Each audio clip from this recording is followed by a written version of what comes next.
In the glittering ballrooms of New York's Fifth Avenue mansions during the Gilded Age of 1895, where fortunes were made and lost with the stroke of a pen, one man's desperate gamble would change two lives forever. Duke Alexander Whitmore, heir to one of America's most prestigious railroad empires, faced a devastating ultimatum that threatened everything he'd ever known. But his solution, choosing the one woman society had cast aside, would prove that sometimes the greatest treasures are hidden in the most unexpected places. What happened next would shock even the most jaded members of New York's elite society. The autumn rain drummed against the tall windows of the Whitmore mansion on Fifth Avenue, each droplet seeming to echo the mounting pressure that weighed upon Alexander Whitmore's broad shoulders. At 28, he possessed the kind of commanding presence that turned heads in every drawing room, from Manhattan to Newport.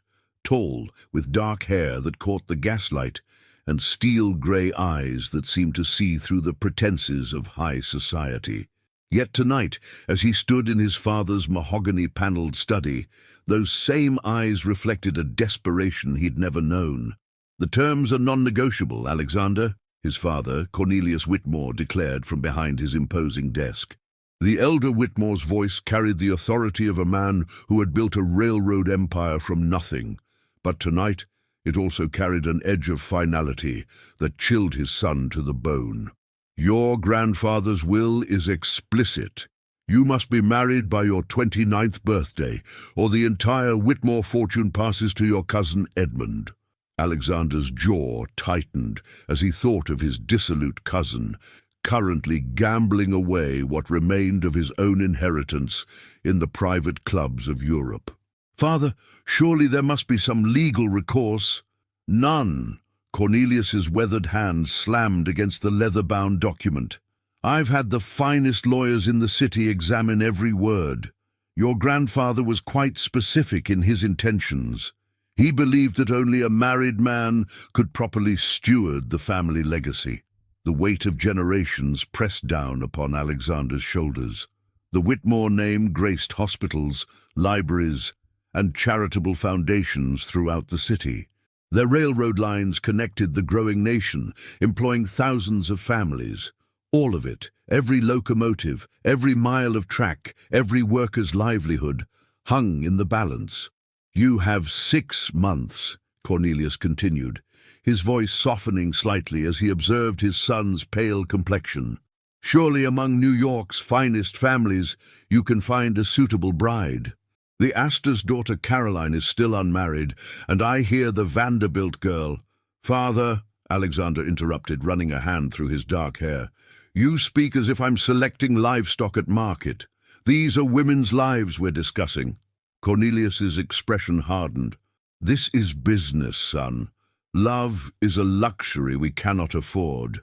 Your mother and I had an arranged marriage, and we found contentment enough.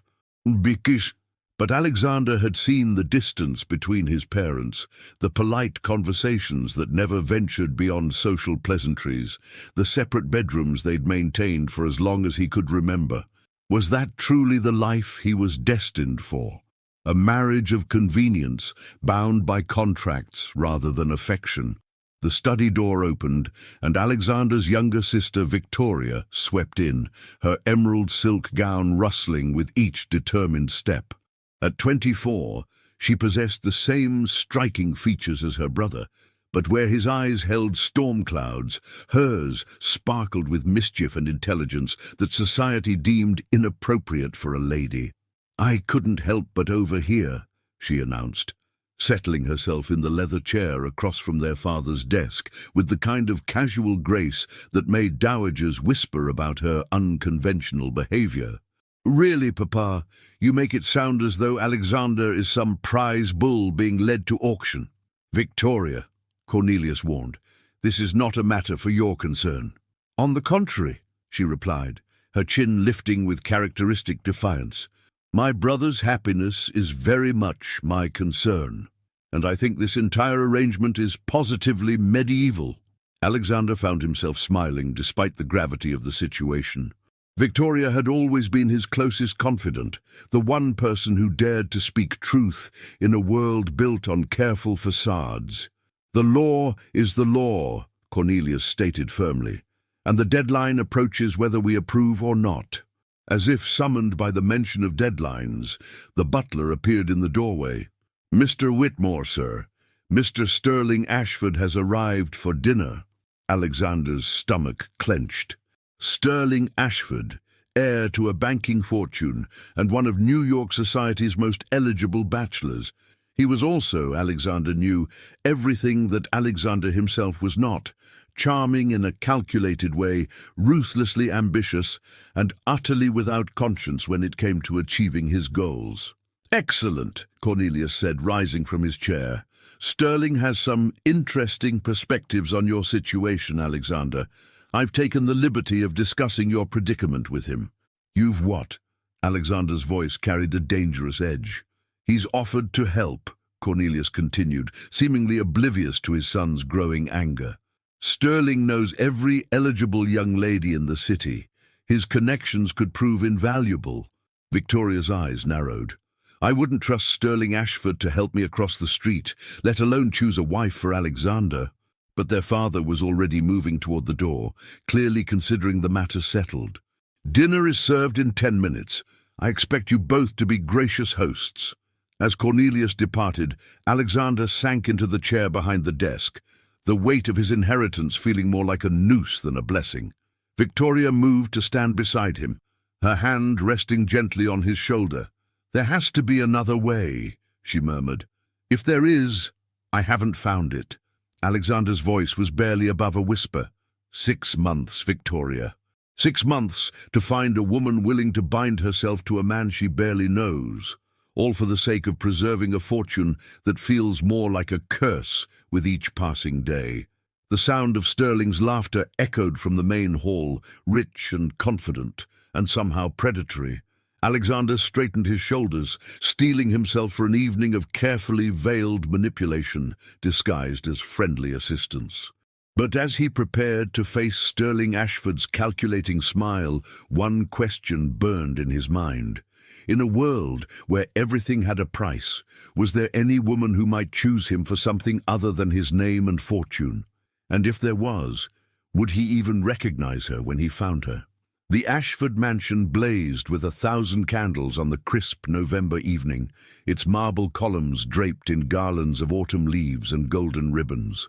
New York's most illustrious families had gathered for what Sterling Ashford had proclaimed would be the social event of the season, a grand ball ostensibly celebrating the completion of his family's new art wing, but which everyone understood to be a carefully orchestrated display of wealth and influence.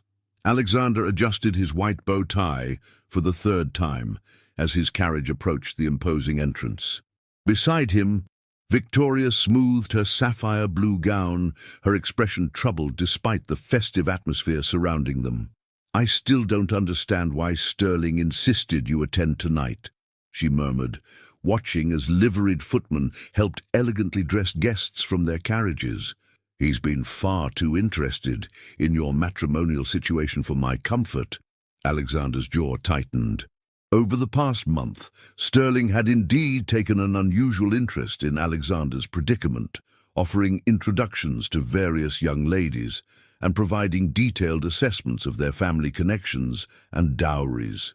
Each suggestion had felt more like a business transaction than a romantic possibility. "Perhaps he's simply being helpful," Alexander replied, though his tone suggested he believed otherwise. The Ashford ballroom was a testament to Gilded Age excess. Crystal chandeliers cast rainbow prisms across walls adorned with priceless paintings, while an orchestra played from a raised platform decorated with exotic orchids. The cream of New York society moved through the space like colorful butterflies, their jewels catching the light as they engaged in the elaborate dance of social positioning. Sterling appeared almost immediately, resplendent in perfectly tailored evening wear, his blonde hair gleaming and his smile as sharp as a blade. "Alexander, my dear fellow, and the lovely Victoria. You both look absolutely magnificent tonight. Sterling. Alexander nodded curtly, noting how his host's pale blue eyes seemed to glitter with an emotion he couldn't quite identify. I have the most wonderful news, Sterling continued, his voice carrying just loud enough for nearby guests to overhear. I've arranged for you to meet someone very special tonight. Miss Charlotte Pemberton. You remember the Pemberton shipping fortune? She's just returned from finishing school in Paris, and I believe you two would make an absolutely perfect match. Before Alexander could respond, Sterling was guiding them through the crowd toward a cluster of young ladies near the grand staircase. At the center stood a striking blonde woman in an elaborate pink gown, her beauty undeniable, but somehow cold, like a perfectly crafted porcelain doll. Miss Pemberton, Sterling announced with theatrical flourish, may I present Mr. Alexander Whitmore and his sister, Miss Victoria Whitmore. Charlotte Pemberton's curtsy was flawless, her smile practiced to perfection. Mr. Whitmore, what an absolute pleasure. I've heard so much about you. Her voice carried the affected accent of someone who had spent considerable time trying to sound more sophisticated than her origins suggested. As the introductions continued, Alexander found himself studying Charlotte with growing unease. She was undeniably beautiful, impeccably dressed, and from an excellent family, everything his father would approve of in a potential bride. Yet something in her manner, the way her eyes seemed to calculate his worth, even as she smiled, reminded him uncomfortably of Sterling himself. "Perhaps you'd honor me with a dance, Miss Pemberton?" Alexander asked, extending his arm with the courtesy his upbringing demanded. "I would be delighted," Charlotte replied, her fingers settling on his arm with practiced grace. As they moved onto the dance floor, Alexander became aware of the attention their pairing was attracting. Conversations paused as they passed, and he caught fragments of whispered commentary about perfect matches and ideal unions. The sensation of being on display like animals in a zoo made his skin crawl. "You seem troubled, Mr. Whitmore," Charlotte observed as they began a waltz. "I hope it's nothing I've done." "Not at all," Alexander replied automatically. "I was simply admiring the decorations. Sterling has outdone himself." Charlotte's laugh was like silver bells, beautiful but somehow hollow. "Oh, yes. Sterling has such exquisite taste. He's been so helpful in planning tonight's festivities. In fact, he's the one who suggested we should meet." Something in her tone made Alexander look at her more closely. "Suggested?" "Well, yes," Charlotte continued, her smile never wavering even as her words grew more pointed. "He explained your situation to me. How you need to marry quickly to secure your inheritance. He thought we might be able to help each other." Alexander's steps faltered slightly. "Help each other? Oh, don't look so shocked," Charlotte said with a laugh that now sounded distinctly predatory. "We're both adults here. You need a wife of good breeding to satisfy your grandfather's will, and I need a husband wealthy enough to maintain the lifestyle I deserve. It's really quite practical when you think about it." The music seemed to fade into the background as Alexander processed her words. This wasn't courtship, it was negotiation, and somehow Sterling had orchestrated the entire thing. "I see," Alexander said carefully. "And what exactly did Mr. Ashford tell you about my circumstances?" Charlotte's eyes sparkled with malicious delight. "Everything, darling. About the deadline, about your cousin Edmund, about how desperate you must be to find a suitable bride. He thought I should know what I was getting into." The waltz ended, but Charlotte made no move to leave the dance floor. Instead, she stepped closer, her voice dropping to a whisper that somehow carried to the couples around them. "He also told me about your little romantic notions," she continued, her tone now openly mocking. "How you actually believe in love, matches, and all that sentimental nonsense. Really, Alexander, may I call you Alexander? Such ideas are terribly old-fashioned for a man in your position." Alexander felt heat rising in his cheeks, partly from embarrassment, but mostly from growing anger. Around them, other dancers were beginning to slow their movements, clearly straining to overhear the conversation. I think perhaps we should continue this discussion elsewhere, Alexander said firmly, offering his arm to escort her from the floor. But Charlotte had no intention of moving. If anything, she seemed energized by the attention they were attracting. "Oh, but I'm just getting started," she said, her voice now loud enough for half the ballroom to hear. "You see, Sterling explained to me that you're not really looking for a wife. You're looking for a business partner. Someone willing to trade their name and reputation for access to the Whitmore fortune." The orchestra had stopped playing entirely now, and a hush was falling over the ballroom as more guests turned to watch the unfolding drama. Alexander could see Victoria pushing through the crowd toward them, her face pale with alarm. "Miss Pemberton," Alexander said, his voice low and dangerous, "I believe you've said quite enough." "Have I?" Charlotte's smile was now openly vicious. "Because Sterling also mentioned that you've been rejected by every eligible young lady you've approached so far. The Astor girl, the Vanderbilt daughter, they all saw right through your desperate proposal.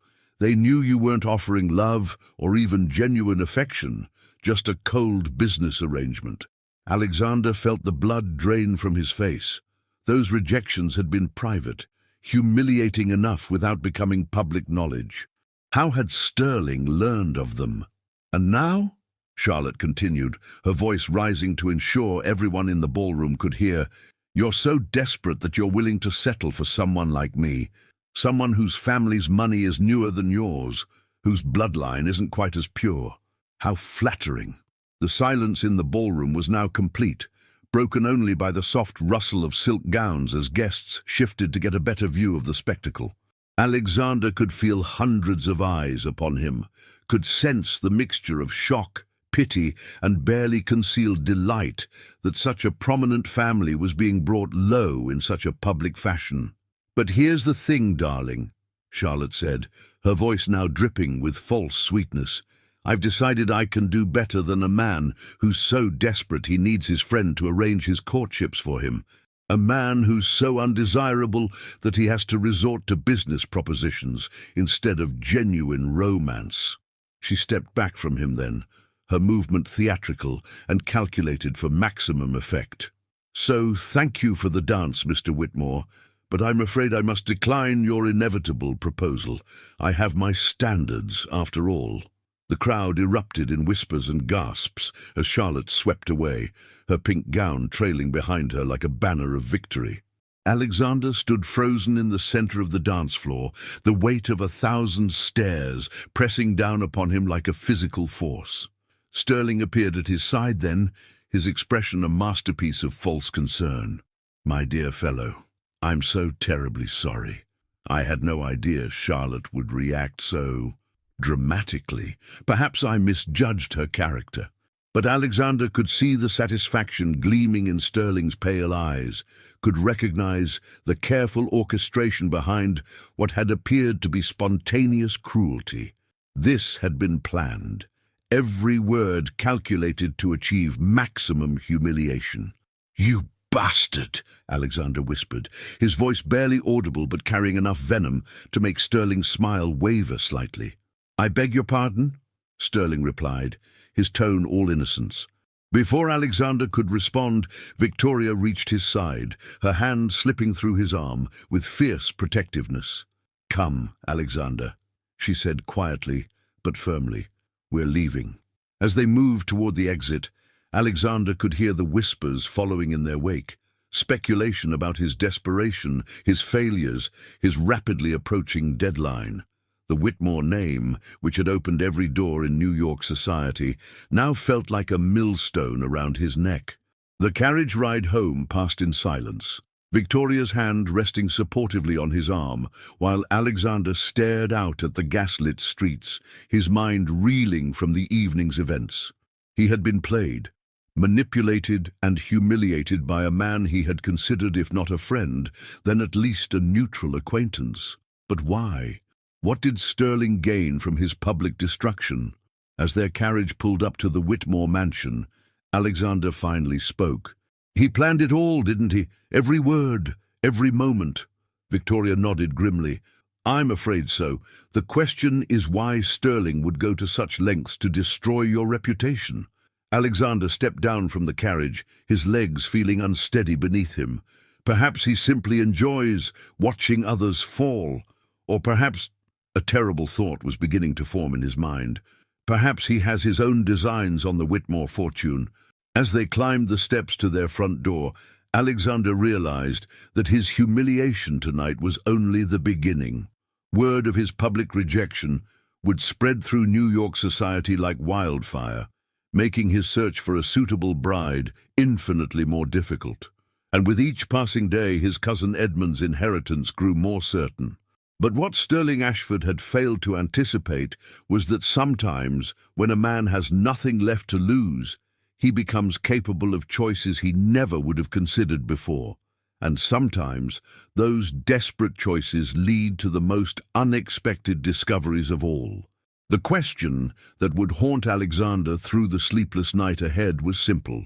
In a city full of ambitious women and calculating families, was there anyone left who might see him as more than just a desperate man with a deadline? And if there was, would he have the courage to recognize her when he found her? The morning newspapers were merciless. Alexander sat in his father's study 3 days after the Ashford ball, surrounded by scattered copies of the city's most prominent publications, each one carrying some variation of the same humiliating story. "Railroad heir's public rejection," proclaimed the New York Herald. "Whitmore fortune in jeopardy as eligible bachelor faces matrimonial crisis," announced the Tribune with barely concealed glee. Cornelius Whitmore paced behind his desk like a caged lion, his face flushed with a mixture of anger and embarrassment that Alexander had never seen before. "This is a disaster," he muttered, waving a copy of the Social Register. "Half the eligible families in the city are now treating us as if we carry some sort of contagion." Alexander remained silent, his grey eyes fixed on the rain-streaked windows. The past 3 days had brought a parade of cancelled invitations, withdrawn social calls, and the kind of pointed snubs that made it clear just how quickly New York society could turn on one of its own. The Whitmore name, which had once guaranteed entrance to any drawing room, now seemed to close doors with remarkable efficiency. "Perhaps," came a crisp voice from the doorway, "it's time to consider a different approach entirely." Both men turned to see Agatha Whitmore entering the study with her characteristic no-nonsense stride. Alexander's great-aunt was a formidable woman of 65, with silver hair pulled back in an elegant chignon and sharp blue eyes that missed nothing. She had never married, choosing instead to dedicate her considerable intelligence to managing her own substantial inheritance and supporting various charitable causes throughout the city. "Aunt Agatha," Cornelius said with obvious relief, "thank God you're here. Perhaps you can talk some sense into Alexander." Agatha's eyebrows rose as she settled herself in the leather chair across from Alexander's position by the window. "From what I've observed, Alexander is the only one in this family showing any sense at all. The rest of you seem determined to treat this situation as if it were a military campaign rather than a matter of the heart." "The heart has nothing to do with it," Cornelius protested. "This is about preserving the family legacy." "Is it?" Agatha's voice carried the kind of quiet authority that had made her one of the most respected women in New York society.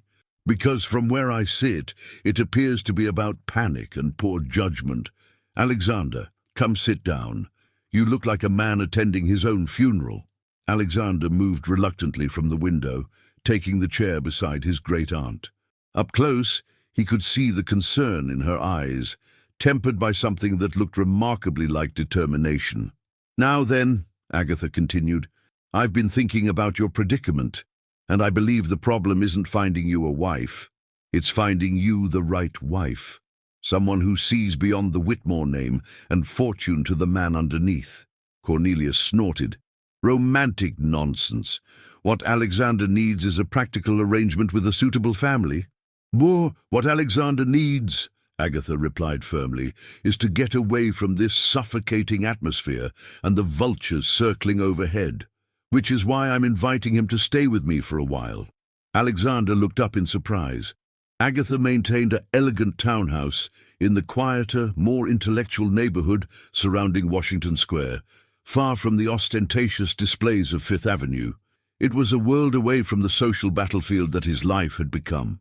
"I don't think that's wise," Cornelius began, but Agatha cut him off with a wave of her hand. "Cornelius, your son has been treated like a prize bull at auction for the past month, and the results speak for themselves. Perhaps it's time to try a different approach." She turned to Alexander, her expression softening. "I host a salon every Thursday evening. Writers, artists, intellectuals, reformers, people who value substance over social standing. It might do you good to remember that there's a world beyond the narrow confines of New York's so-called elite society." The idea was tempting, almost irresistibly so. Alexander had always felt more comfortable in the company of thinkers and creators than among the calculating social climbers who dominated his usual circles. But could he afford to step away from the marriage market, even temporarily? "I have less than 5 months remaining," he said quietly. "Which is precisely why you need to approach this differently," Agatha replied. "The women you've been meeting see you as nothing more than a walking bank account. But there are other women in this city, intelligent, independent women who might appreciate a man of genuine character." Cornelius's face was growing redder by the moment. "Independent women? Agatha, the boy needs a wife from a good family, not some blue stocking with radical ideas." "What he needs," Agatha said with steel in her voice, "is a woman who will choose him for himself, not his inheritance. And such women are rarely found at the kind of social events where Charlotte Pemberton holds court." Alexander found himself thinking of Victoria, who had spent the past 3 days alternately raging about Sterling Ashford's treachery and trying to boost his spirits with increasingly elaborate plans for revenge. His sister possessed exactly the kind of independent spirit Agatha was describing, and she had never seemed to suffer for it. "What sort of women attend your salon?" he asked, genuine curiosity overriding his caution. Agatha's eyes sparkled with something that might have been mischief.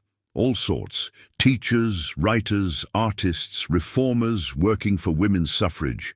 The daughter of the Italian consul who's studying medicine at the Women's Medical College. A young woman who runs a settlement house in the Lower East Side and speaks 4 languages. Another who's writing a novel about the working conditions in the garment factories. Radicals and troublemakers," Cornelius muttered.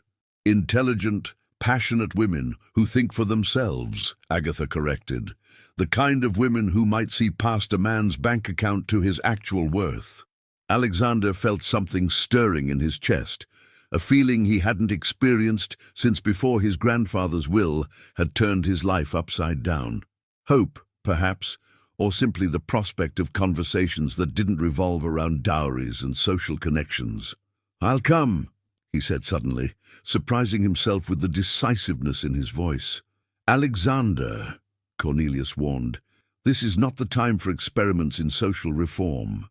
But Alexander was already standing feeling more energized than he had in weeks. "Father, your approach has led to nothing but humiliation and closed doors. Perhaps it's time to trust Aunt Agatha's wisdom." Agatha rose as well, her smile warm with approval. "Excellent. I'll expect you Thursday evening. And Alexander?" She paused at the door, her expression growing serious. "Come as yourself, not as the Whitmore heir. These women have no patience for pretense or social posturing." After she left, Cornelius continued his protests. But Alexander found his mind already elsewhere. For the first time since learning of his grandfather's ultimatum, he felt as though he might be stepping toward something positive rather than simply running from disaster. Thursday evening arrived with a crisp December wind that sent dried leaves skittering across the cobblestones of Washington Square. Alexander stood before his great-aunt's townhouse, noting how different this neighborhood felt from the grand mansions of Fifth Avenue. Here, the buildings were smaller but more intimate, their warm lights suggesting homes rather than monuments to wealth. Agatha's butler, a dignified man named Morrison, who had served the family for decades, greeted Alexander with genuine warmth. "Mr. Alexander, how delightful to see you again. Miss Agatha is in the drawing room with her guests." The sound of animated conversation and occasional laughter drifted from the drawing room as Morrison led him down the hallway. Alexander paused at the threshold, suddenly uncertain. What if these intellectual women found him as shallow and uninteresting as he sometimes feared he was? "Alexander," Agatha's voice cut through his hesitation. "Come in, my dear boy. I have some fascinating people I'd like you to meet." The drawing room was smaller than the grand salons Alexander was accustomed to, but it radiated warmth and intellectual energy. Books lined the walls from floor to ceiling, comfortable chairs were arranged in intimate groupings, and a fire crackled cheerfully in the marble fireplace. Perhaps a dozen people were scattered throughout the room, their conversations animated and clearly passionate. "Everyone," Agatha announced, "I'd like you to meet my great-nephew Alexander. He's interested in hearing about your various projects and causes."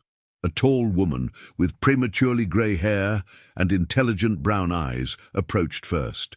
"Dr. Sarah Mitchell," she introduced herself with a firm handshake. "I run a clinic in the Lower East Side.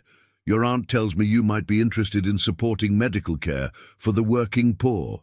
Before Alexander could respond, a younger woman joined them.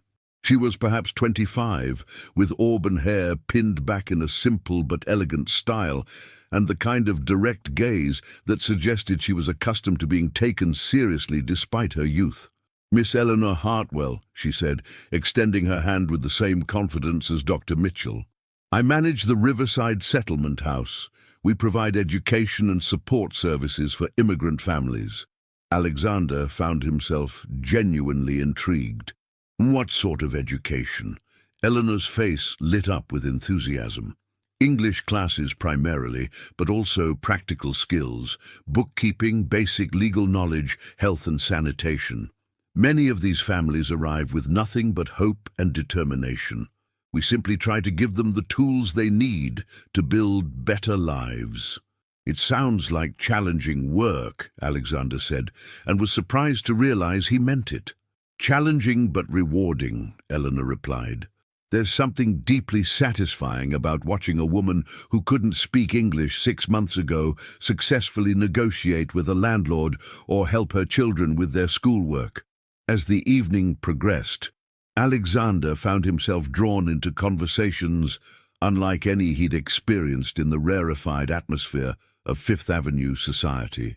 These women spoke passionately about their work, their beliefs, their hopes for social reform.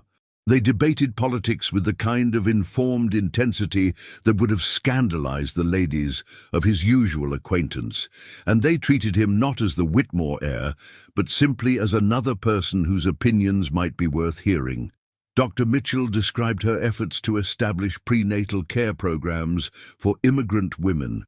Miss Catherine Brennan, a teacher at one of the city's experimental schools, explained her theories about education reform.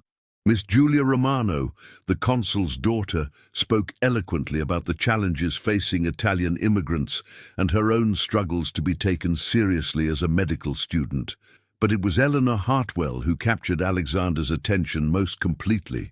She possessed an unusual combination of passionate idealism and practical intelligence that reminded him of Victoria, but with an added dimension of real-world experience that his sheltered sister lacked. When she spoke about the families she worked with, her entire face transformed with compassion and determination. "The thing people don't understand," Eleanor was saying to a small group gathered around the fireplace, "is that these immigrants aren't looking for charity. They want opportunity. They want to work, to build something for their children. Our job is simply to help them navigate a system that wasn't designed with them in mind." "But surely," interjected Mr.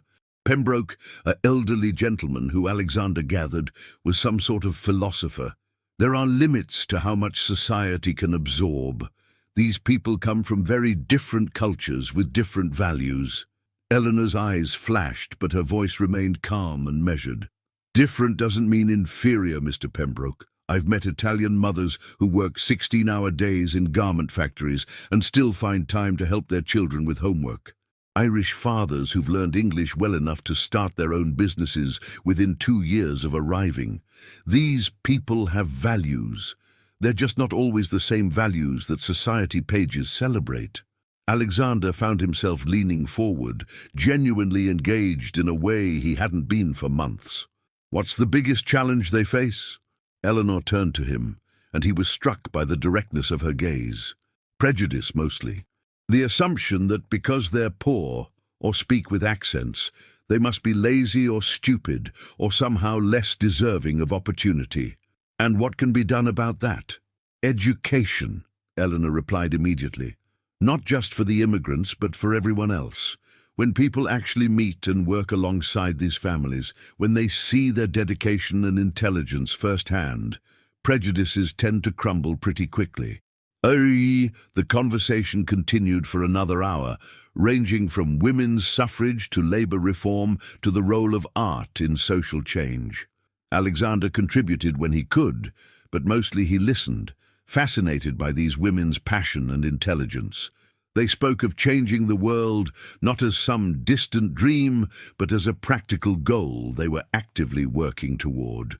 As the evening wound down and guests began to take their leave, Eleanor approached him near the front door. "Mr. Whitmore, I hope you'll consider visiting the settlement house sometime. I think you might find it interesting." "I would like that very much," Alexander replied, and realized he meant it completely. Eleanor smiled, the first truly unguarded expression he'd seen from her all evening. "Wonderful. We're always in need of supporters, and your aunt speaks very highly of your character." Boo! After the last guest had departed, Alexander helped Agatha clear the tea service, a domestic task that felt surprisingly pleasant after the evening's stimulating conversations. "Well," Agatha asked as they worked, "what did you think?" Alexander considered the question carefully. "I think I've been living in a very small world," he said finally. "These women, they're remarkable, so passionate, so committed to something larger than themselves.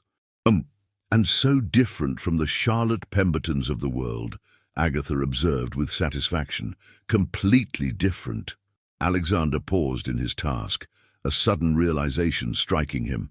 "Aunt Agatha, do you think it's possible that I've been approaching this entire situation wrong, looking for a wife among women who see marriage as nothing more than a social transaction?"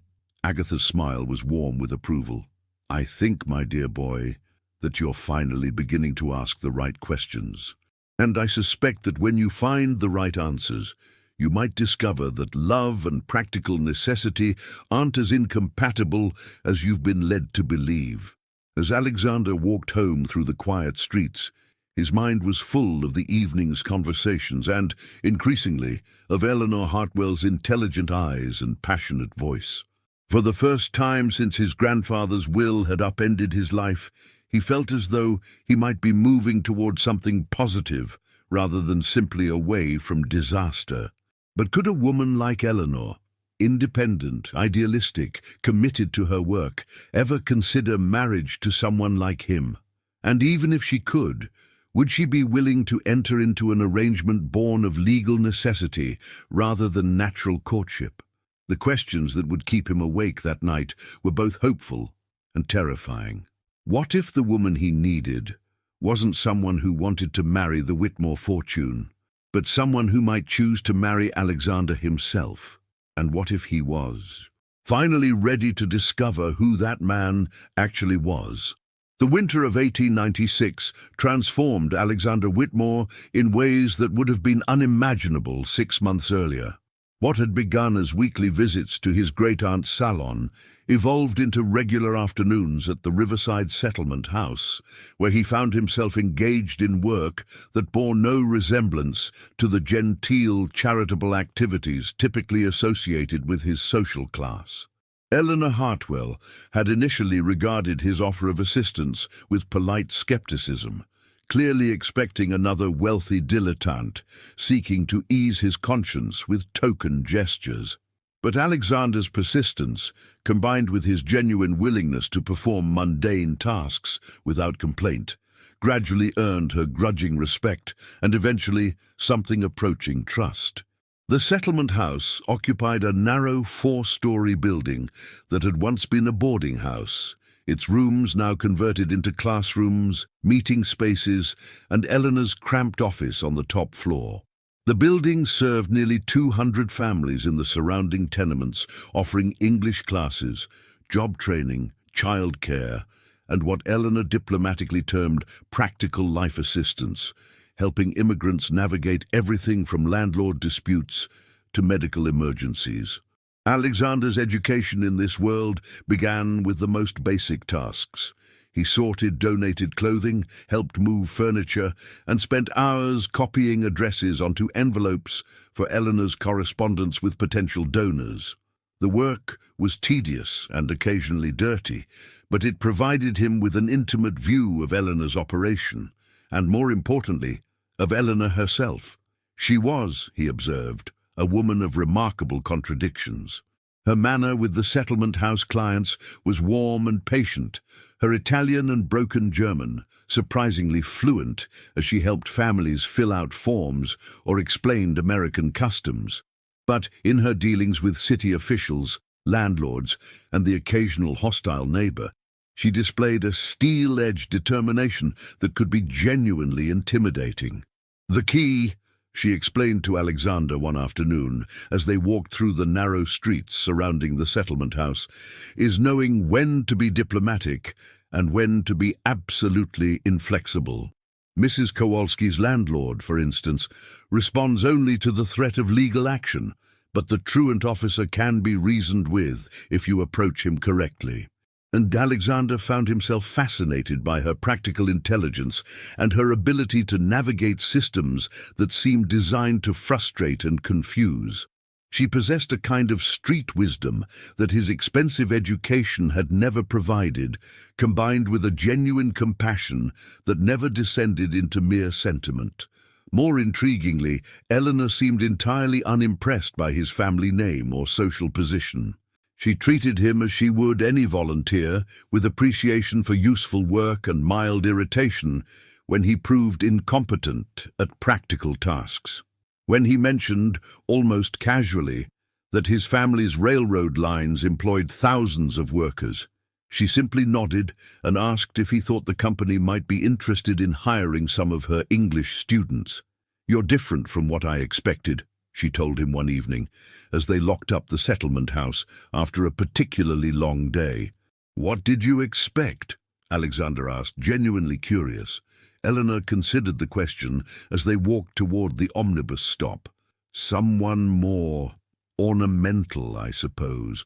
Most wealthy men who involve themselves in charitable work seem to view it as a kind of performance. They want to be seen doing good rather than actually accomplishing anything useful. And I don't. You sorted clothing donations for 3 hours today without complaining once about the smell or the tedium. Either you're a very good actor or you're genuinely committed to the work." Alexander found himself oddly pleased by this assessment, though he wasn't entirely certain why her opinion mattered so much to him. Perhaps it was simply that Eleanor's approval had to be earned through actions rather than inherited through bloodlines. As winter gave way to early spring, Alexander's involvement with the settlement house deepened. He began teaching basic bookkeeping to a group of men who hoped to start their own businesses, drawing on skills he had learned managing his personal investments. Eleanor, observing his success with the class, gradually began including him in more significant aspects of the settlement house's operations. "We're planning a fundraising event," she announced one April morning as they reviewed the month's expenses in her cluttered office. "Something more substantial than our usual appeals to individual donors. The settlement house needs a new roof, and we're hoping to expand our childcare services." Alexander looked up from the ledger he had been examining. "What sort of event?" "A dinner and presentation, probably at one of the better hotels. The idea is to introduce potential donors to our work in a more formal setting. Eleanor's expression was carefully neutral, but Alexander could sense her discomfort with the prospect. You don't sound enthusiastic about the idea. Eleanor sighed, setting down her pen. I'm not, frankly. These society fundraisers always feel like elaborate performances where the donors are more interested in being seen as charitable than in actually understanding the work we do. But the board insists it's necessary if we want to raise serious money. Alexander studied her face, noting the tension around her eyes. What if there were a way to make it different, more genuine? What do you mean? What if the event were hosted by someone who could guarantee the right sort of attendance, but who also understood and respected the settlement house's actual mission? Eleanor's eyes narrowed slightly. Are you suggesting that you host this fundraiser? I'm suggesting that my family's name could open doors that might otherwise remain closed, and that I might be able to ensure the evening focuses on substance rather than social posturing.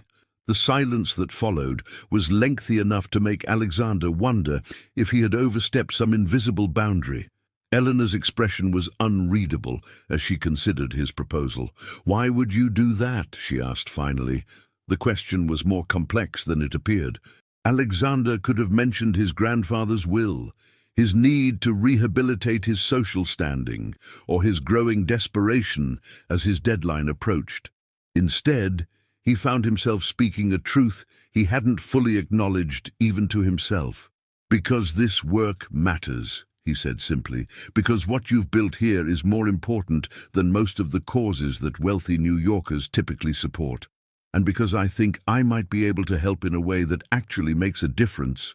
Eleanor studied his face for a long moment, her expression serious. If we do this, it has to be done properly.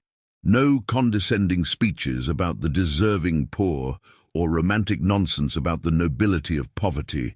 These families need practical support, not pity. Agreed. And the focus has to be on the settlement house's programs, not on making the donors feel good about themselves. Of course. Eleanor nodded slowly. Then yes, I think we should try it. But Alexander, she used his first name rarely enough that it always caught his attention. If this turns into some sort of society spectacle, I'll never forgive you. The planning for the fundraising dinner consumed the better part of May. Alexander discovered that Eleanor's standards for doing things properly were exacting in ways that would have impressed his most demanding social secretary. She insisted on reviewing every aspect of the event, from the menu to the seating arrangements to the precise wording of the invitations. We need to be careful about the guest list, she explained, as they worked late one evening in her office.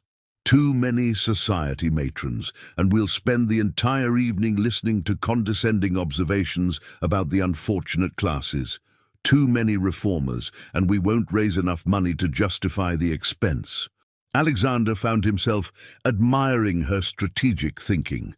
Eleanor approached the fundraiser with the same practical intelligence she brought to all her work, viewing it as a necessary tool rather than a social obligation. What about the Ashfords? Alexander asked, reviewing the preliminary guest list. Sterling's family has significant resources, and they're known for their charitable contributions. Eleanor's pen paused over the paper. Do you think that's wise? From what your aunt has told me, Mr. Ashford was instrumental in your difficulties last autumn. Alexander had shared the basic facts of his humiliation at Sterling's ball with Eleanor, though he had omitted the more personal details about his grandfather's will. She knew only that he had been publicly embarrassed by a woman Sterling had introduced him to, not the full extent of his matrimonial desperation. Sterling's hostility toward me might actually work in our favor, Alexander said carefully. He won't be able to resist attending an event where he thinks he might witness another social disaster, and his presence will ensure that other prominent families take notice. Eleanor's expression suggested she found this reasoning questionable, but she made a note on the guest list. If you're certain, but I want to be prepared for whatever game he might be playing. Oh, the Whitmore family's response to Alexander's announcement about the fundraiser was predictably mixed. Victoria was delighted, seeing it as evidence that her brother was finally emerging from the social exile that had followed the Ashford ball debacle. Cornelius was more cautious, worried that associating the family name with radical causes might further damage Alexander's matrimonial prospects. "Settlement houses, Alexander?" Cornelius had said during a tense family dinner. "Surely there are more appropriate charitable causes for a man in your position." "More appropriate how?" Alexander had replied, his patience with his father's social calculations wearing increasingly thin. "Well, less political. The Opera House needs funding, or perhaps the new wing of the Natural History Museum. Causes that don't involve quite so much direct contact with the working classes." It was Agatha who had ended the discussion with characteristic directness. "Cornelius, your son is finally doing something meaningful with his life, instead of simply attending parties and courting vapid debutantes. I suggest you support him." As the date of the fundraiser approached, Alexander found himself spending even more time at the settlement house, ostensibly helping with final preparations, but increasingly drawn by Eleanor's company. She had a way of discussing even mundane details that made them seem significant, and her passion for her work was infectious in a way that made his previous social obligations seem hollow by comparison. "You've changed," Victoria observed one evening as they dressed for dinner. "You seem more substantial somehow, more like yourself." Alexander paused in adjusting his cufflinks. "What do you mean?" "I mean you're not performing anymore. For months after Grandfather's will, you were like an actor playing the role of an eligible bachelor. Now you just seem like Alexander again." The observation was more perceptive than Alexander had expected from his sister, and it forced him to acknowledge something he had been avoiding. His work at the settlement house, his growing friendship with Eleanor, had indeed changed him. He felt more grounded, more purposeful than he had since before his grandfather's death had upended his life. But this realization brought its own complications. With less than 3 months remaining until his 29th birthday, he was no closer to finding a suitable wife than he had been 6 months earlier. If anything, his involvement with the settlement house had further removed him from the social circles where eligible young ladies might be found. The irony was not lost on him that the work which had restored his sense of purpose might ultimately cost him everything his family had built. The evening of the fundraiser arrived with the kind of perfect spring weather that seemed designed for social events. The ballroom at the Plaza Hotel had been transformed according to Eleanor's exacting specifications. Elegant but not ostentatious, with displays showcasing the settlement house's programs rather than mere decorative flourishes. Alexander stood near the entrance, greeting guests as they arrived, and was gratified to see that the attendance exceeded their most optimistic projections. The city's most prominent families were well represented, along with a carefully selected group of reformers, intellectuals, and what Eleanor termed practical philanthropists, wealthy individuals known for supporting causes based on effectiveness rather than social cachet. Eleanor herself was a revelation in a deep blue silk gown that Alexander suspected was borrowed for the occasion. She moved through the crowd with quiet confidence, engaging donors in substantive conversations about the settlement house's work, while somehow avoiding the condescending tone that often characterized such interactions. "She's quite remarkable," came a familiar voice at Alexander's shoulder. He turned to find Sterling Ashford approaching, resplendent in perfectly tailored evening wear, and wearing the kind of smile that Alexander had learned to distrust completely. "Sterling," Alexander replied with careful neutrality. "I wasn't certain you would attend." "Oh, I wouldn't miss it for the world," Sterling said, his pale eyes scanning the crowd with obvious satisfaction. "Such an interesting guest list you've assembled. Quite a departure from your usual social circle." Alexander felt the familiar tension that Sterling's presence always brought, but tonight it was tempered by something new, a confidence born of months spent doing work that actually mattered. I've found that expanding one's social circle can be quite educational, Alexander replied evenly. Sterling's smile sharpened. Indeed, and Miss Hartwell seems to have been an excellent teacher, though I do wonder what your father thinks of your new interests. Before Alexander could respond, Eleanor appeared at his side, her expression politely professional as she acknowledged Sterling's presence. Mr. Ashford, how good of you to join us this evening. I hope you'll find our presentation informative. Sterling's bow was perfectly correct, but Alexander caught the calculating look in his eyes as he studied Eleanor. Miss Hartwell, the pleasure is entirely mine. Alexander has told me so much about your work. Has he? Eleanor's tone remained pleasant, but Alexander detected a slight coolness that suggested she was not entirely taken in by Sterling's charm. Oh yes, he's become quite the advocate for social reform. Though I confess I'm curious about how this new passion developed. It seems rather sudden. The implication was clear enough that Alexander's involvement with the settlement house was some sort of pose or temporary enthusiasm. Alexander felt his jaw tighten, but Eleanor responded before he could speak.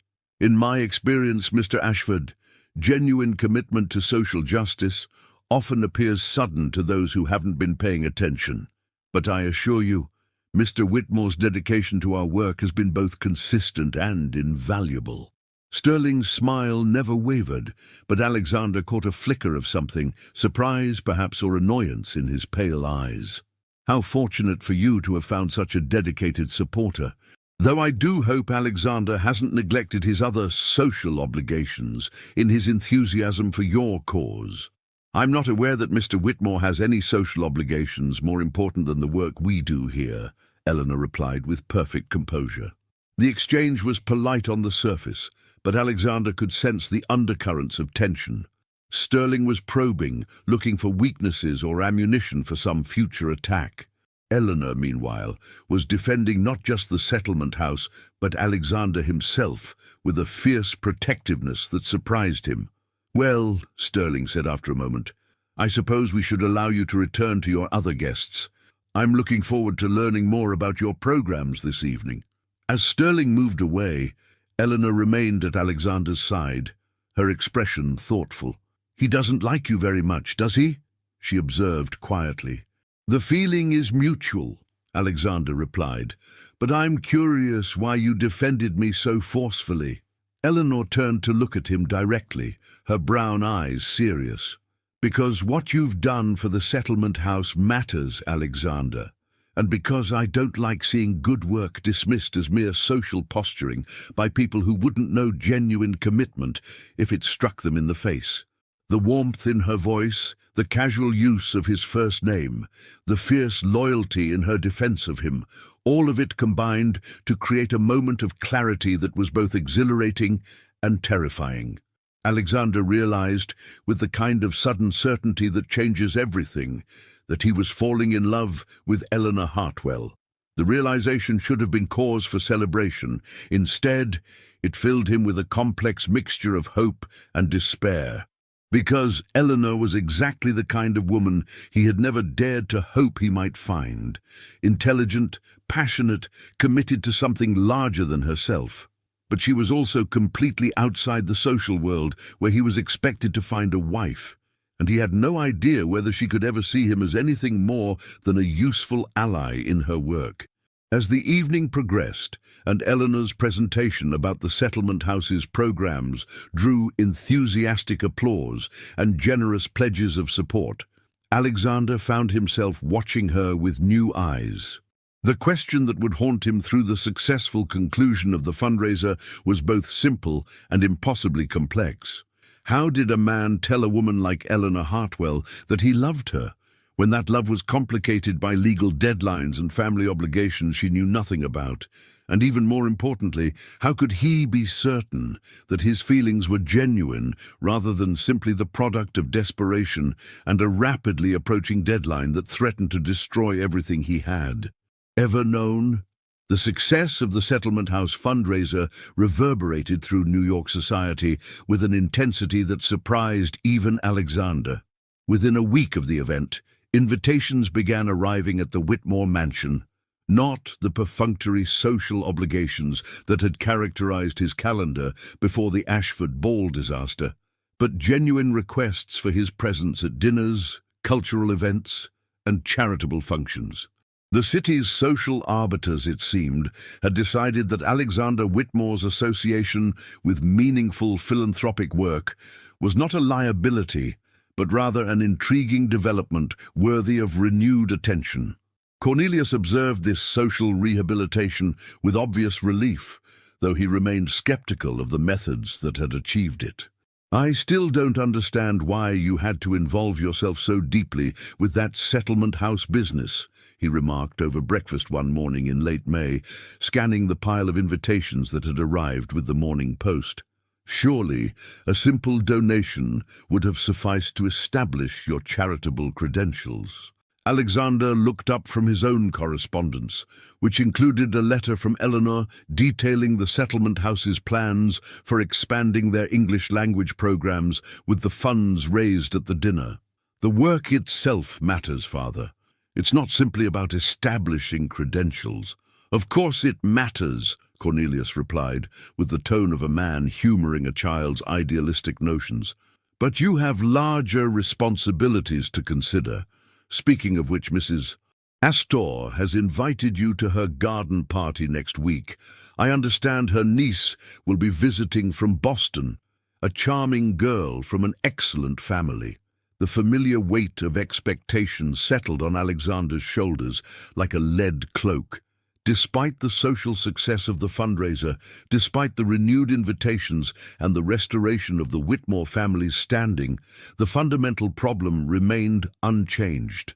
He had less than 10 weeks until his 29th birthday, and he was no closer to finding a suitable wife than he had been 6 months earlier. The irony was particularly bitter because he now knew with painful certainty exactly what sort of woman he wanted to marry.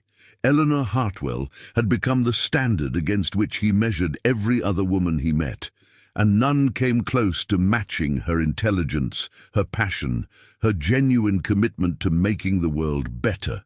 But Eleanor existed in a different sphere entirely, one where marriage to the Whitmore heir would be seen as either a betrayal of her principles or a calculated social climb. Victoria found him in the library that evening, staring morosely at a book he wasn't actually reading. She settled into the chair across from his, with the determined expression that usually preceded one of her more pointed observations. "You're in love with her," she announced without preamble. Alexander didn't bother pretending to misunderstand. "Is it that obvious?" "To me, yes. You get this particular expression whenever someone mentions Miss Hartwell, like you're trying very hard not to smile and failing completely." Victoria leaned forward, her voice growing more serious. "The question is, what are you going to do about it?" "What can I do about it?" Alexander set down his book and rubbed his temples, where a headache was beginning to form. "Eleanor is dedicated to her work, committed to her independence. The last thing she wants is to be tied down by marriage to someone like me." "Someone like you?" Victoria's eyebrows rose. "You mean someone intelligent, principled, and genuinely committed to the same causes she cares about? How terrible for her. Someone whose marriage would be dictated by legal necessity rather than natural affection," Alexander corrected. "Someone who comes with the burden of social expectations and family obligations that would interfere with her work." Victoria was quiet for a moment, her expression thoughtful. "Have you considered that you might be making assumptions about what Eleanor wants, that perhaps you should ask her opinion rather than deciding for her?" "And tell her what exactly? That I need to marry someone, anyone, within 10 weeks or lose everything? That my interest in her might be genuine affection or might simply be desperation?" Alexander's voice carried a bitterness that surprised even him. "That would hardly be fair to her." What would be fair, Victoria said firmly, would be treating her like an intelligent woman capable of making her own decisions with full knowledge of the circumstances. Eleanor Hartwell doesn't strike me as someone who needs to be protected from difficult truths. Before Alexander could respond, Morrison appeared in the doorway with his usual dignified bearing. "Mr. Alexander, Miss Eleanor Hartwell is here to see you. She says it's a matter of some urgency regarding the settlement house." Alexander felt his pulse quicken as he rose from his chair. Eleanor rarely visited the Whitmore mansion, preferring to conduct their business at the settlement house or in more neutral locations. For her to come here, particularly in the evening, suggested something significant had occurred. He found Eleanor in the front parlour, still wearing her practical day dress, but with an agitation in her manner that was entirely unlike her usual composed demeanour. She was pacing near the windows, her hands clasped tightly behind her back, and she turned quickly when he entered. "Alexander, thank goodness you're here. I need to speak with you about something rather urgent." "Of course. What's happened?" Eleanor's expression was troubled as she moved away from the windows. "I've received some disturbing information about the fundraiser, specifically about one of our major donors. It seems that Sterling Ashford has been making inquiries about the settlement house's operations, asking questions that suggest he's looking for ways to discredit our work." Alexander felt a familiar chill at the mention of Sterling's name. "What sort of inquiries?" "He's been speaking with city officials about our programs, questioning whether we have proper permits for all our activities.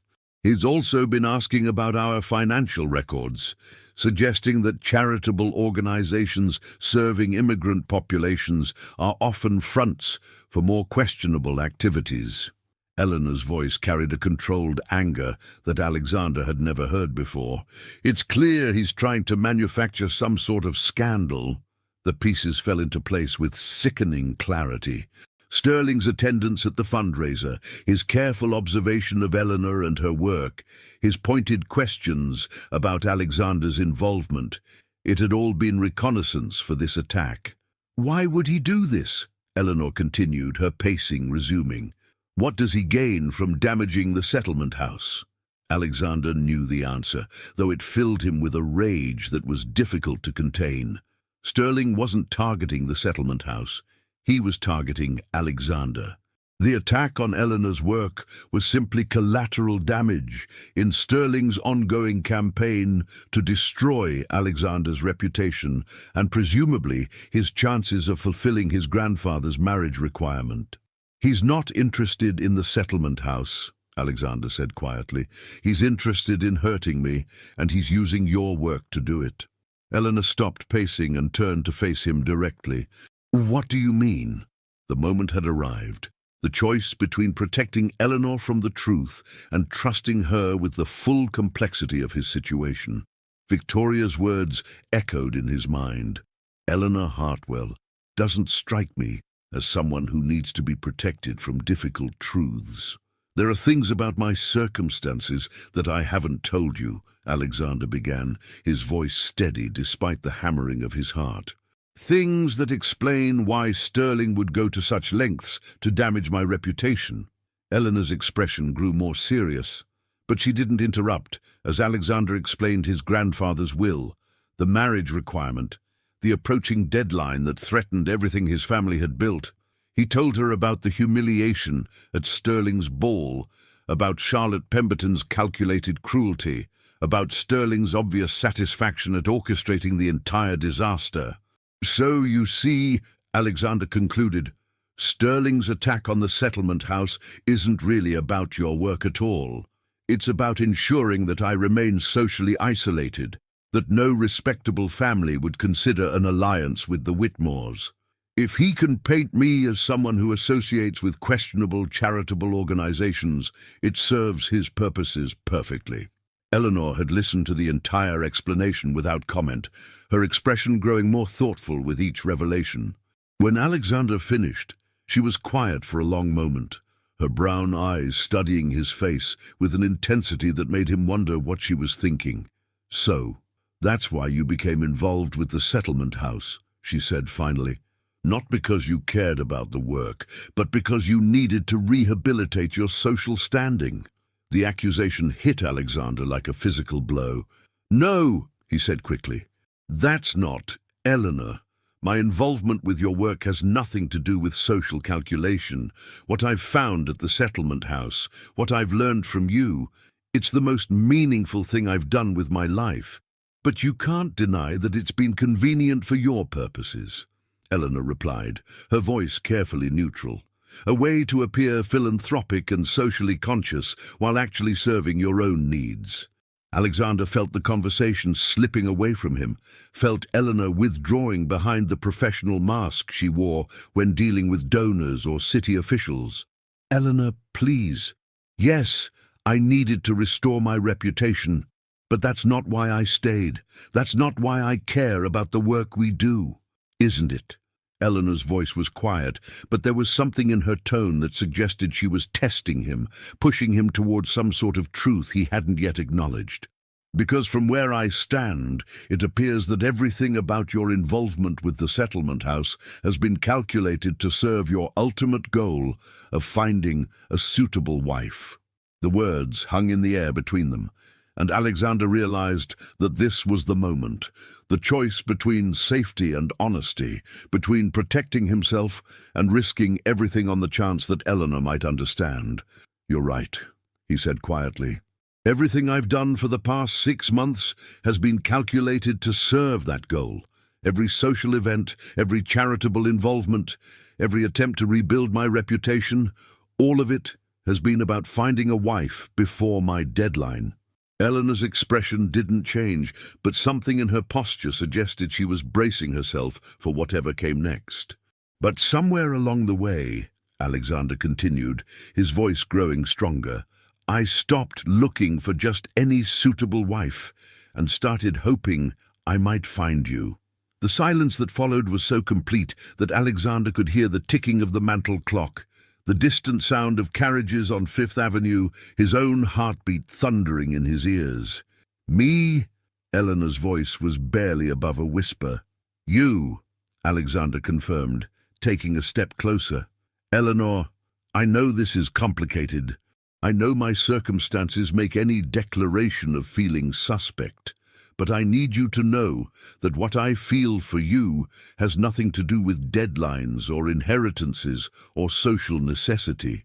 I love you because you're brilliant and passionate and completely committed to making the world better. I love you because you see through pretense and demand authenticity from everyone around you. I love you because you've shown me what it means to do work that actually matters." Eleanor's eyes were wide, her composure finally cracking to reveal something that might have been hope or might have been fear. "Alexander, I know it's unfair to burden you with this," Alexander continued, the words pouring out now that he had started. "I know that marrying me would complicate your life, would bring social obligations and expectations that might interfere with your work. But Eleanor, if you could see your way to accepting me, I swear to you that I would never ask you to give up the settlement house or any other work that matters to you. I would support your causes, your independence, your right to live the life you choose." Eleanor was quiet for a long moment, her gaze searching his face as if looking for some sign of deception or calculation. When she finally spoke, her voice was steady but soft. "And if I said no? If I told you that I couldn't marry you, that my work and my independence matter more to me than any personal attachment, what would happen to your inheritance?" Alexander felt something settle in his chest, a kind of peace that came from finally being completely honest. "Then I would lose everything my family has built, and I would deserve to lose it. Because a man who would manipulate a woman's feelings to serve his own purposes doesn't deserve to inherit anything." "And you would be content with that outcome?" Alexander considered the question seriously. "Content? No. But I would accept it, because it would mean I had chosen to be the kind of man worthy of your respect, even if I couldn't be the kind of man worthy of your love." Eleanor moved to the window, her back to him, as she looked out at the gaslit street. Alexander waited, his heart hammering, knowing that everything, his future, his family's legacy, his own sense of who he was, hung on her response. "I need time to think," she said finally, not turning around. "This is a great deal to consider." "Of course," Alexander replied, though the words felt like they were being torn from his throat. "Take all the time you need." Eleanor turned then, her expression serious but not unkind.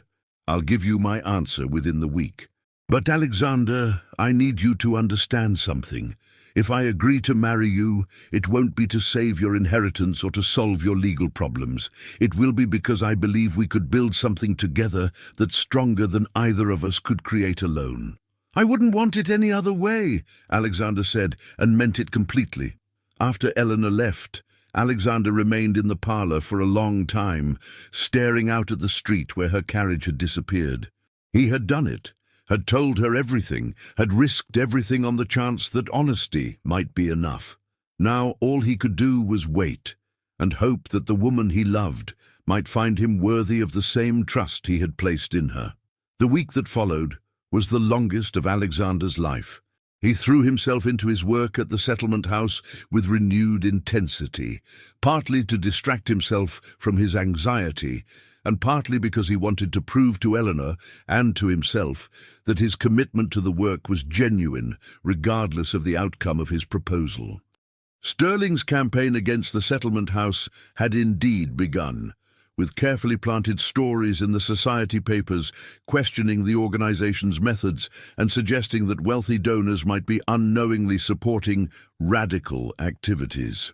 But Eleanor had prepared for this attack with characteristic thoroughness, providing detailed documentation of the settlement house's programs and financial records to any official who inquired.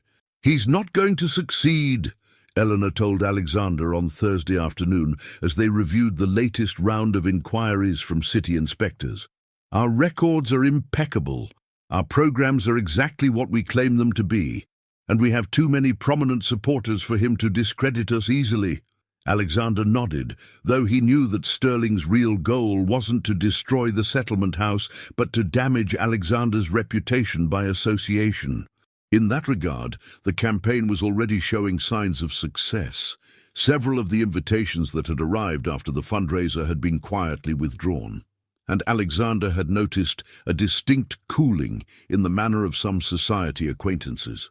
But strangely, he found that he cared less about these social consequences than he would have expected.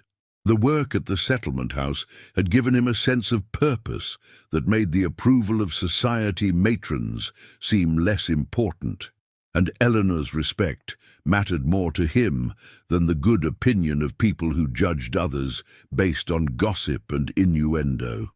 Friday evening arrived with no word from Eleanor beyond their usual professional interactions. Alexander spent the night pacing his room, alternately hoping and dreading what her answer might be. Saturday passed in similar fashion, with Alexander finding it impossible to concentrate on anything beyond the approaching deadline of Eleanor's promised response. Sunday morning brought a note delivered by one of the settlement house volunteers. "Please meet me at Washington Square Park at 2 o'clock. I have an answer for you. E.H." Alexander arrived at the park early, his nerves making it impossible to remain at home any longer. The spring afternoon was perfect. Warm sunshine, flowering trees, families enjoying leisurely walks through the tree-lined paths. He found Eleanor sitting on a bench near the fountain, wearing a simple blue dress and looking more nervous than he had ever seen her. "Alexander," she said as he approached, rising from the bench with a smile that seemed to contain multitudes of emotion. "Eleanor." He stopped a few feet away, suddenly uncertain of the proper distance to maintain. "Thank you for meeting me. I've been thinking about what you said," Eleanor began, her hands clasped in front of her in a gesture that suggested she was as nervous as he was. "About your proposal, about your circumstances, about what marriage between us might mean." Alexander's heart was beating so loudly, he was certain she must be able to hear it. "And?" Eleanor's smile grew warmer, more certain. "And I've realized that I've been thinking about it wrong. I've been so focused on what I might have to give up, what complications marriage might bring to my work, that I haven't considered what we might be able to accomplish together. Together. Alexander's voice was barely above a whisper. You've proven over these past months that you're genuinely committed to the settlement house's mission. You understand the work, you respect its importance, and you've shown that you're willing to support it, even when it brings you no social advantage. Eleanor took a step closer, her brown eyes bright with something that looked remarkably like joy. A marriage between us wouldn't have to mean the end of my independence. It could mean the beginning of a true partnership. Alexander felt as though the ground had shifted beneath his feet. Eleanor, are you saying... I'm saying yes, Alexander, yes, I'll marry you. Not to save your inheritance, though I'm glad it will have that effect. Not because I need a husband, because I don't. But because I love you, and because I believe we can build something together that will be stronger and more meaningful than anything either of us could create alone. The words hit Alexander with the force of a revelation. Eleanor loved him. Not the Whitmore heir, not the man with the deadline and the desperate circumstances, but him. The man who sorted donated clothing without complaint, who taught bookkeeping to immigrant entrepreneurs, who had risked everything on the chance that honesty might be enough. Eleanor, he said, closing the distance between them and taking her hands in his. I love you more than I thought it was possible to love anyone, and I swear to you, I will spend the rest of my life proving that your faith in me is justified. Eleanor's smile was radiant as she looked up at him. I know you will. And Alexander, I think we're going to scandalize society in the most wonderful ways. As Alexander leaned down to kiss the woman who had agreed to be his wife, he realized that Sterling Ashford's campaign to destroy him had failed in the most spectacular way possible. Because, in trying to isolate Alexander from society's approval, Sterling had inadvertently pushed him toward the one woman who valued substance over social standing, who chose love over calculation, who saw marriage not as a transaction but as a partnership. The announcement of their engagement would indeed scandalize certain segments of New York society, but Alexander found that he no longer cared about the opinions of people who measured worth by bloodlines and bank accounts. He had found something infinitely more valuable than social approval. He had found a woman who loved him for who he was rather than what he possessed, and who would stand beside him as they worked to make the world a better place. The future stretched ahead of them, full of challenges and possibilities, and Alexander had never been more certain that he was exactly where he belonged.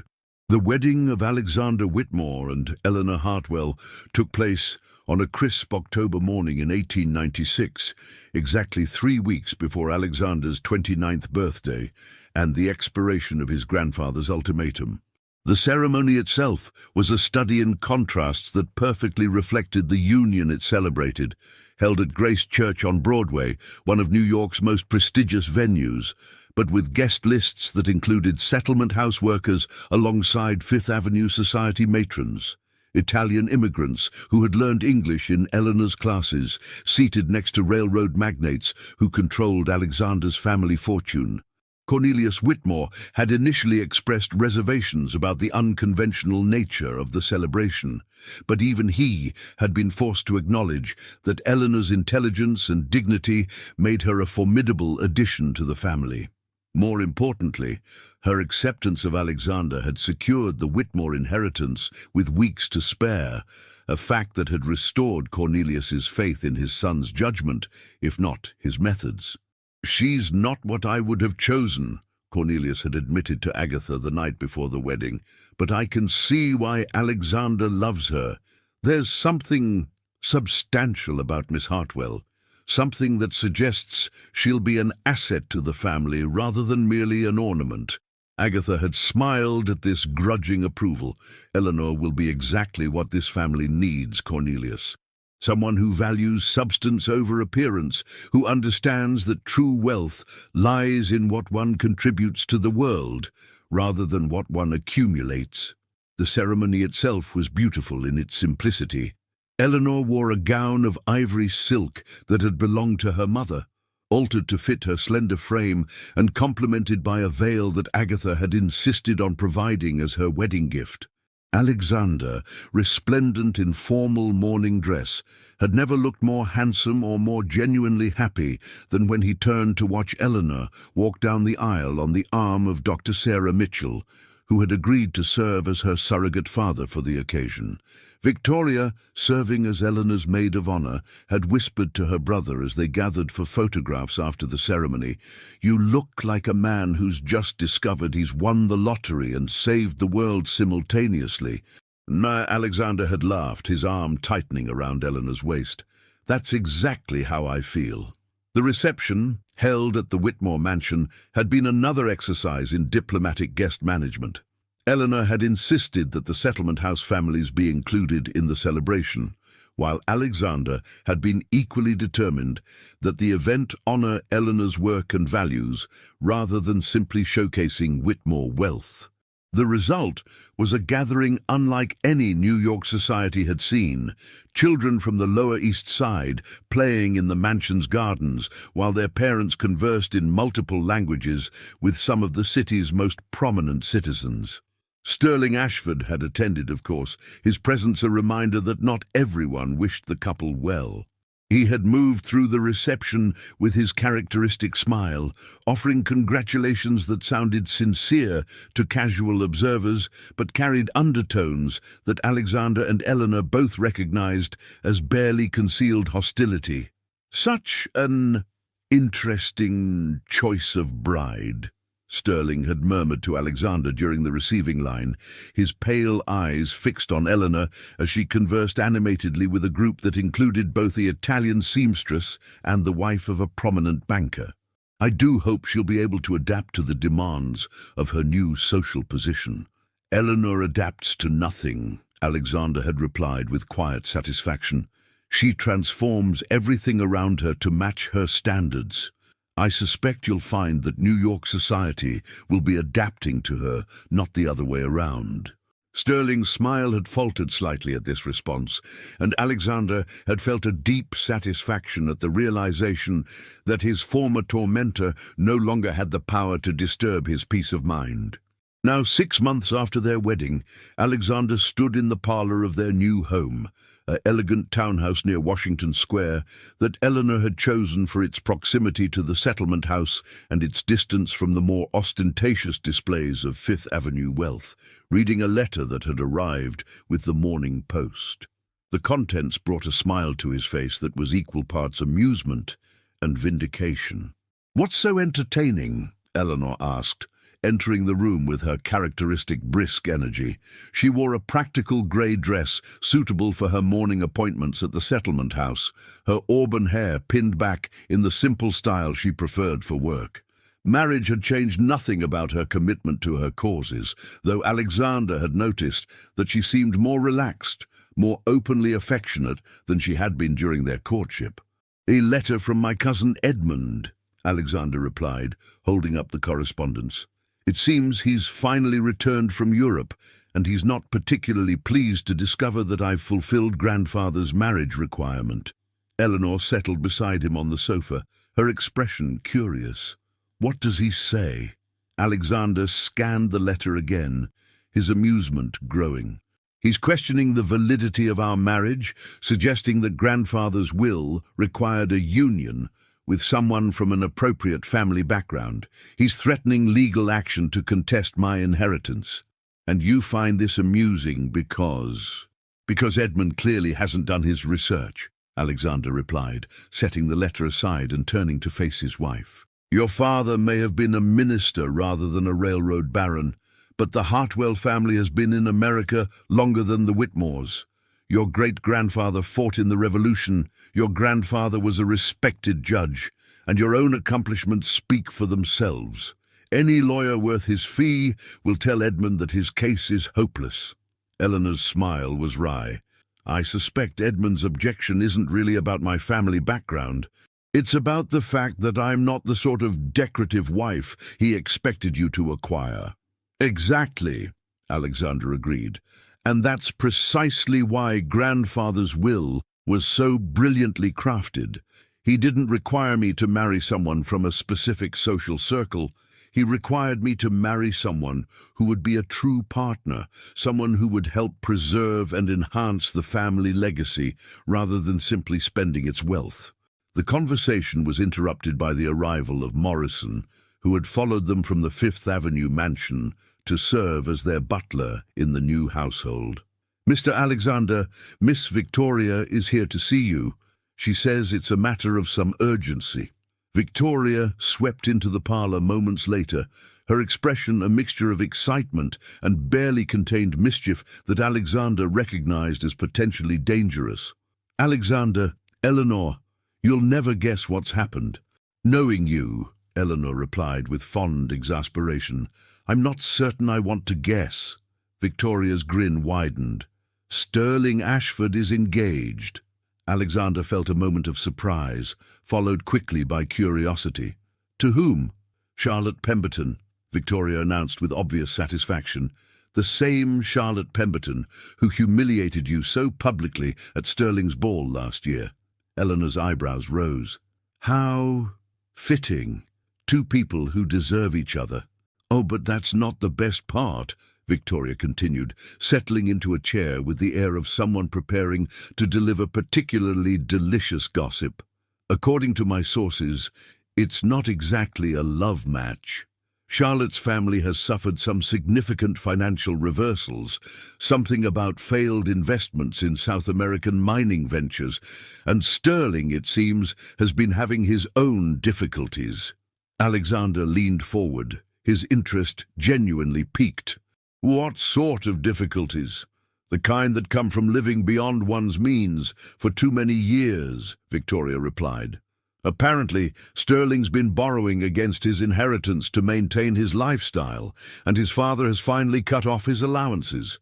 The engagement to Charlotte is essentially a business merger between two families trying to shore up their respective financial positions." Eleanor shook her head with something that might have been pity. "How miserable they must both be, trapped in an arrangement based entirely on financial necessity." "The irony is exquisite," Alexander observed. "Sterling spent so much energy trying to prevent me from making what he saw as a desperate marriage, only to find himself forced into exactly that situation." Victoria's expression grew more serious. "There's more, though. I've heard rumors that Sterling is still trying to cause problems for you both. Something about questioning the settlement house's tax-exempt status, suggesting that it's become too political in its activities." Alexander felt Eleanor stiffen beside him, her protective instincts for her work immediately aroused. "What sort of political activities?" "The usual accusations," Victoria replied with a dismissive wave. "That you're promoting radical ideas, encouraging immigrants to organize for better working conditions, that sort of thing. Nothing that isn't perfectly legal, but the kind of charges that can create bureaucratic headaches." Eleanor's expression had grown thoughtful. "Actually, that might work in our favor. If Sterling is seen as harassing a legitimate charitable organization out of personal spite, it will only damage his own reputation further." Alexander nodded, admiring once again his wife's strategic thinking. "Especially now that he's engaged to Charlotte. Society will see it as petty vindictiveness from a man who's clearly struggling with his own problems." The conversation turned to other topics, Victoria's own romantic prospects, which she discussed with characteristic irreverence, and the settlement house's plans for expanding its programs with the additional funding that had continued to flow in following the successful fundraiser. But Alexander found his mind returning to the news about Sterling's engagement and the continuing attempts to undermine their work. That evening, as he and Eleanor walked through Washington Square Park, a ritual they had established during their courtship and maintained throughout their marriage, Alexander raised the subject that had been troubling him. "Do you ever regret it?" he asked as they paused near the fountain where Eleanor had accepted his proposal. "Marrying me, I mean. Taking on all the complications that come with the Whitmore name." Eleanor turned to look at him with surprise. What brought on this sudden attack of self-doubt? Sterling's continued harassment, I suppose. The realization that our marriage has made you a target for his vindictiveness in ways that your work alone never did. Eleanor was quiet for a moment, her gaze fixed on the fountain's gentle spray. When she spoke, her voice was thoughtful but certain. Alexander, do you remember what I told you when I accepted your proposal? That I believed we could build something together that would be stronger than anything either of us could create alone? I remember. I meant it then, and I mean it even more now. Eleanor turned to face him fully, her brown eyes serious but warm. Yes, marrying you has brought complications I didn't anticipate, but it's also brought opportunities I never dreamed of. The settlement house has received more support in the past 6 months than in the previous 3 years combined. We've been able to expand our programs, hire additional staff, and reach families we never could have helped before. Alexander felt some of the tension in his chest begin to ease. And personally, are you happy? Eleanor's smile was radiant. Alexander, I wake up every morning beside a man who shares my values, who supports my work, who challenges me to think more deeply about everything I do. I go to sleep every night knowing that tomorrow we'll continue building something meaningful together. How could I be anything but happy? They resumed walking, their steps naturally synchronized after months of shared routines. As they passed other couples enjoying the evening air, Alexander reflected on how different his life had become from what he had imagined a year earlier.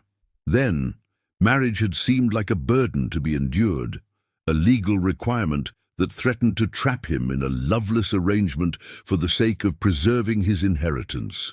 Now, marriage felt like the foundation upon which everything else in his life was built.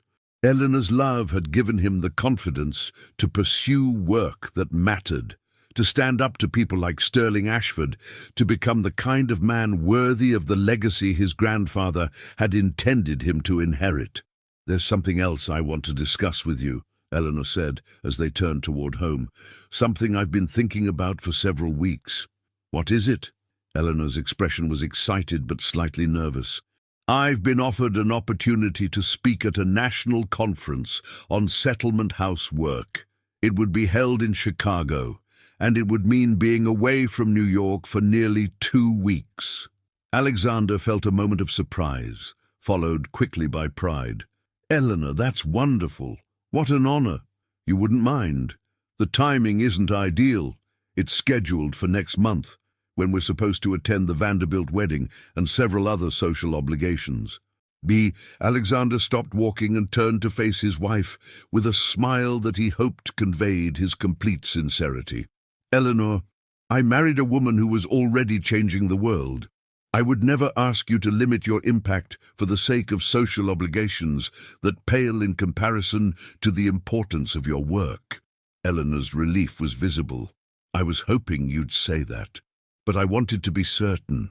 I know that society wives are expected to prioritize their husbands' social calendars.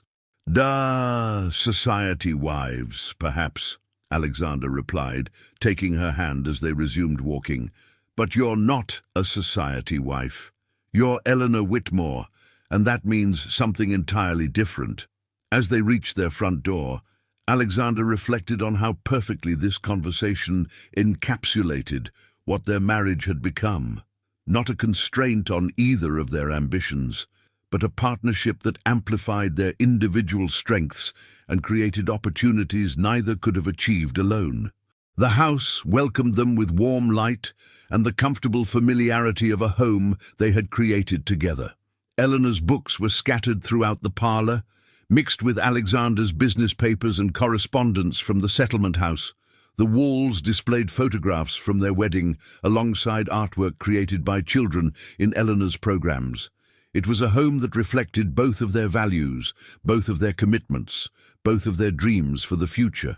Later that evening, as they sat together in the library, Eleanor working on her presentation for the Chicago conference, while Alexander reviewed investment reports that would help determine the settlement house's future funding, Alexander found himself thinking about Sterling Ashford's impending marriage to Charlotte Pemberton. "Do you think they'll be happy?" he asked suddenly. Eleanor looked up from her notes. "Sterling and Charlotte? I doubt it. They're both too calculating, too focused on what they can gain from each other rather than what they can give. That's not a foundation for happiness." "I feel sorry for them in a way," Alexander said, surprising himself with the admission. "They're both intelligent people who might have found genuine contentment if they hadn't been so focused on social positioning and financial advantage." Eleanor set down her pen and studied his face. "You've changed, you know. 6 months ago, you would have been satisfied with Sterling's comeuppance. Now you're capable of feeling pity for him. Is that good or bad?" "It's human," Eleanor replied with a smile. "And it's one of the reasons I love you. You've learned to see people as complex individuals rather than simply as allies or obstacles."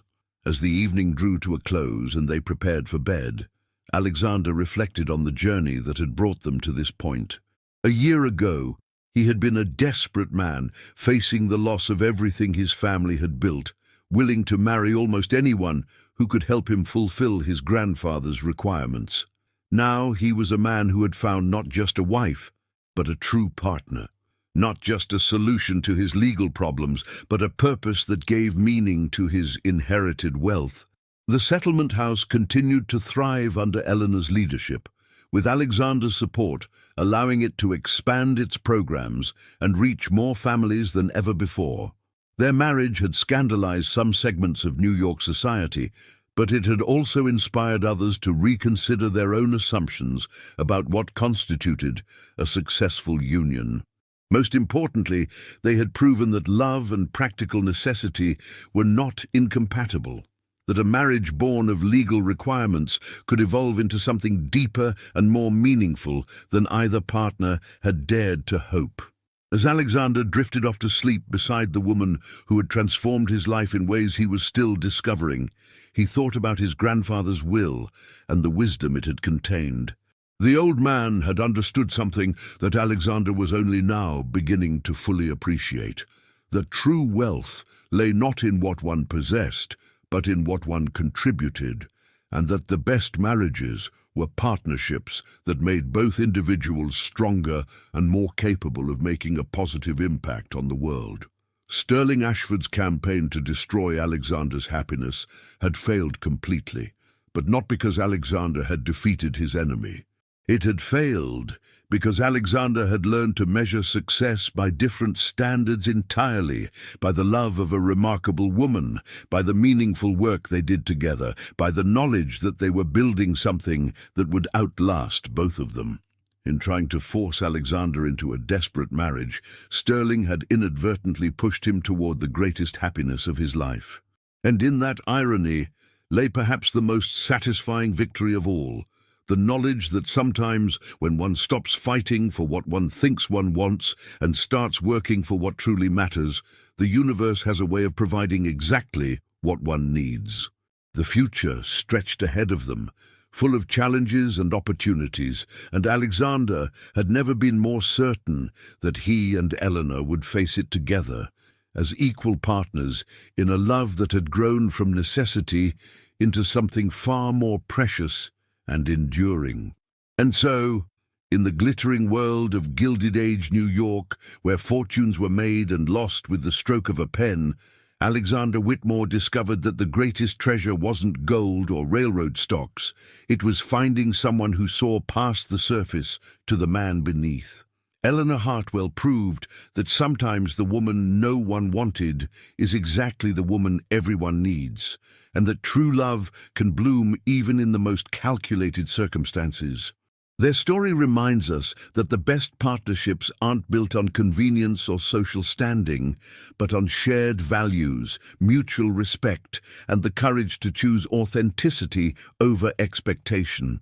In a world that often prioritizes appearance over substance, Alexander and Eleanor chose each other, and in doing so, they chose a love that would change not just their own lives, but the lives of countless others they would touch together.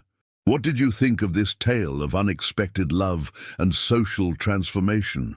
Have you ever found yourself in a situation where what seemed like a limitation actually led to your greatest opportunity? Share your thoughts in the comments below. I'd love to hear about times when life's unexpected turns led you to exactly where you needed to be.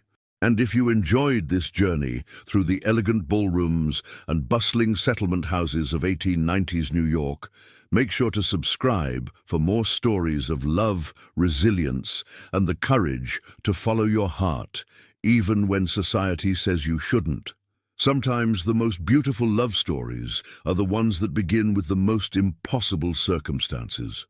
Until next time, remember, the heart wants what it wants, and sometimes what it wants is exactly what it needs.